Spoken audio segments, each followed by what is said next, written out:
Hello, humans. So I thought it might be fun to do like a little walkthrough through wormholes all the way down so that you guys can actually like see the game. So that's what I'm gonna do today. So cool. I can record my screen and record myself at the same time. That's awesome. So this is wormholes all the way down. This is the opening menu. If you click play, that's how you play the game. Let's click on play. So you're going to get this little opening, which for those of you who don't know, Commander Rosen is named after Nathan Rosen, who worked with Einstein and discovered what a wormhole is. It's called an Einstein-Rosen bridge. So we're going to open up. This is going to be wave 1 of enemies, and so the objective is you have to shoot these little guys. They're all inspired by like bioluminescent deep sea creatures because I think that they're pretty. And then you get these little worms that I call wave worms that come and they spit slime glue balls at you. So you're supposed to dodge those. I didn't do a good job of that. Over in the top left, there's a little counter. You see, it says right now 1 out of 3. So you have to shoot 3 of those wave worms. That thing that I got that just like made the screen spin, that's a singularity bomb, which like when you launch it like this, it makes a black hole, which is why it's called a singularity bomb.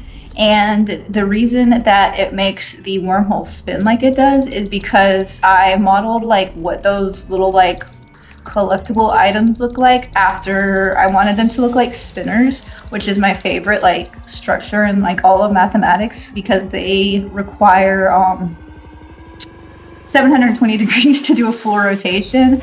And so that's why the tunnel turns twice, because it turns a total of 720 degrees to get back to normal. So this is fun. This attack that the enemy just did is called Fractal Cascade, and it reverses the controls. So like when it was like lit up like that and making all the little like tracers, and I was pushing right, it was actually going left and vice versa. And there's just lots of these annoying little jellies.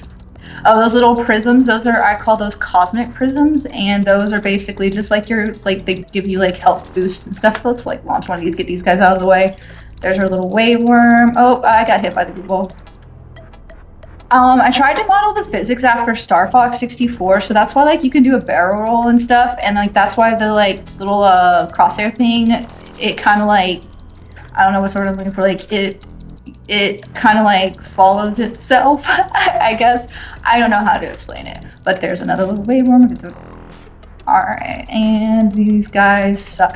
And then this right here, it's a twisted tesseract, and it basically gives you a photon overdrive, which means like your laser is enhanced and like it's double powered while you are in photon overdrive.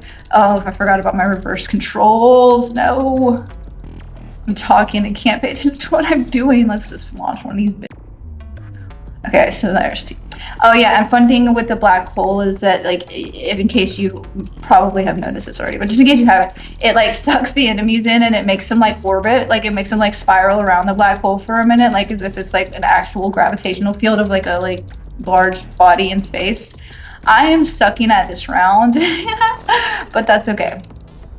And just like in Star Fox, when you barrel roll, it deflects lasers, which is why I pretty much constantly just like barrel roll because I'm really like not good at games. And then I died, and I think that I'm really funny, and so I put this message, but we still believe in you, head back to the last checkpoint and make us proud because, like I said, I think I'm funny.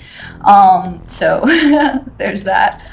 So we're just gonna keep shooting these out. There's another little spinner, we're just gonna go ahead and launch it and get them out of the way. All of the music in this game is synced to 90 beats per minute, and each wave has a different loop that it plays. Each loop is, I think, each loop was like 4 16-bar intervals or sections. I don't know what you call it, but they all, like I said, they're all 90 beats per minute, and then like every time you clear a wave, it does like a little like crash and riser, so it stays on tempo. So then like when the next wave starts, it like crashes into like another 90 beat per minute section, interval. I don't know, what do you call that? Alright, we're getting this guy for sure this time. Like I haven't even like passed the second wave of my own game yet. There we go. Oh, look, you can see him spinning. See, look at that guy going. I thought that was funny. It made me laugh. Okay, so now we just need to kill one more wave worm, but our controls are reversed, and so I can't. Oh, we missed him again. Alright, alright. When I was making this game, I tried to make it, like, my goal was to make it challenging enough to, like, you know, be engaging, but I didn't want to make it too challenging to where it's impossible. There we go. That's the riser and stuff that I was talking about. So, anyway, so challenging game. So what I did was I created a little bot whose name is Noodle, and Noodle played the game for me to kind of get some like baseline stats for the enemies, so that like I kind of have a good starting point for like where their health should be and like how fast they move and stuff like that. And then once I had a baseline, then I just played like 8 million times, and so to track like how things were going with like different parameters for the enemy stats, I had a little session recorder in which I recorded things like, okay, when is an enemy spawning, when is it dying, how long is it taking to clear each wave of enemies, when are the enemy special attacks, like the fractal cascade that I mentioned, like when is that happening, when that happens, are there HP spikes, like loss, like damage spikes. And then I collected all of that data into a JSON file, and then I made a Python script that analyzed that JSON file for me. Oh, come on, I hope we get this. Oh, shit. So that's a slime attack, which basically just like majorly slows down the controls and makes it like impossible to move.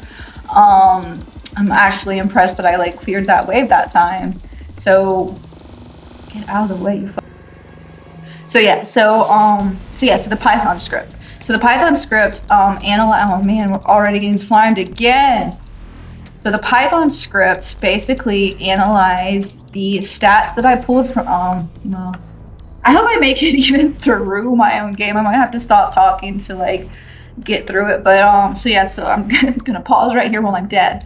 So the Python script analyzed where it took like a snapshot of the stats for all the enemies, like I mentioned, their health and stuff, and then it analyzed all of that and analyzed like how long it was taking to clear waves and whether or not I got to the end and like yada yada yada, and then it put everything in like nice pretty graphs, which are all available, like for if anyone is like interested in looking at them, I'll put the link in the description of this video.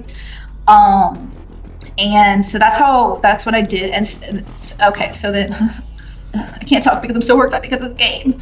So then I ranked basically sessions based on like target metrics, and that's how I picked all of the statuses. So like if you play this game and you think that it's too easy, or if you play it and you can't beat it, it's not my fault. It's the data, it's the math's fault for doing that, not me.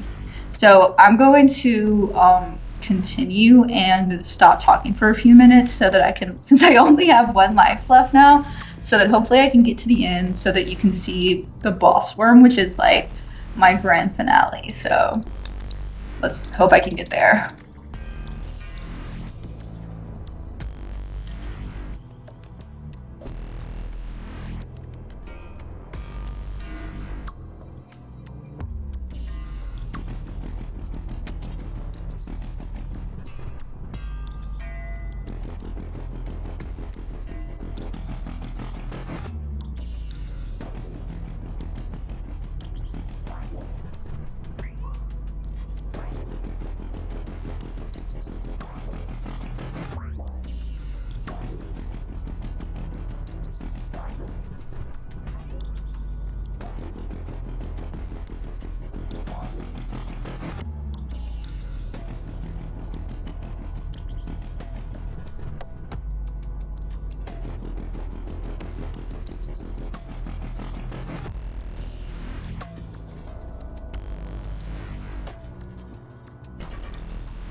Cool, so I made it to the last wave. Here we go. So this is this wave includes the grand finale of my regular non-boss enemies, which hopefully you'll see in a moment. Oh yeah, I forgot to introduce all of my enemies' names. So after I kill this worm, The worms don't have names, but all the other enemies do. So this one right here that does the slime, his name is Glork. And then, oh, I want that singularity bomb. Okay, so this one over here that looks kind of like a brain with lots of eyeballs, his name is Flim Flam, and he's the one. He has a really cool special attack, but he didn't do it that time, so that's okay. I'm about to die, y'all. I'm not even gonna beat my own game. Okay. So the jellies, so the pink one, that one's name is Gliplop, and then the other one's name is Phil.